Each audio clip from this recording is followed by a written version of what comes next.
I evicted my dad and stepmom because she painted over my late mother's mural. Am I the jerk for kicking my father and his new wife out of my house after she destroyed the only piece of my mother I had left? My mother passed away 3 years ago after a long battle with cancer. She was an incredible artist, and her final project was painting a floor-to-ceiling mural in the sunroom. It was a breathtaking landscape of the Italian coast where she grew up. It was her masterpiece, and she spent her final months perfecting every single leaf and wave. She left the house explicitly to me in her will, not my dad, because she knew he was terrible with money and would eventually sell it.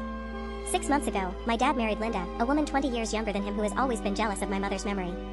They made some bad investments, lost their condo, and begged me for a place to stay just for a few weeks while they got back on their feet. I agreed, with one strict rule: the sunroom is off limits. It is a memorial. Do not touch it. Last Friday, I came home from a business trip a day early. The second I walked in the door, I smelled fresh paint. My stomach dropped. I ran to the sunroom and froze.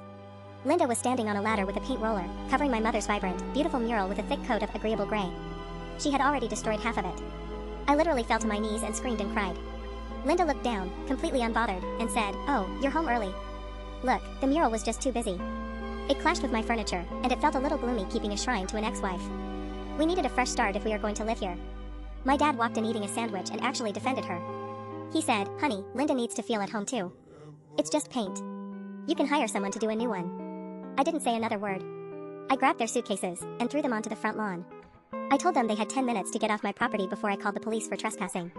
They screamed that they had rights, that they were family, and that I was being hysterical over some old drawing. I didn't care. I stood by the door and watched them pack their car in the rain. Now, my phone is blowing up with texts from my aunts and uncles calling me a monster for making my dad homeless over a decoration. They say I prioritized paint over people. But I have already hired a restoration expert to see if the mural can be saved, and I have changed the locks. As far as I'm concerned, the only trash I removed from the house was my stepmom.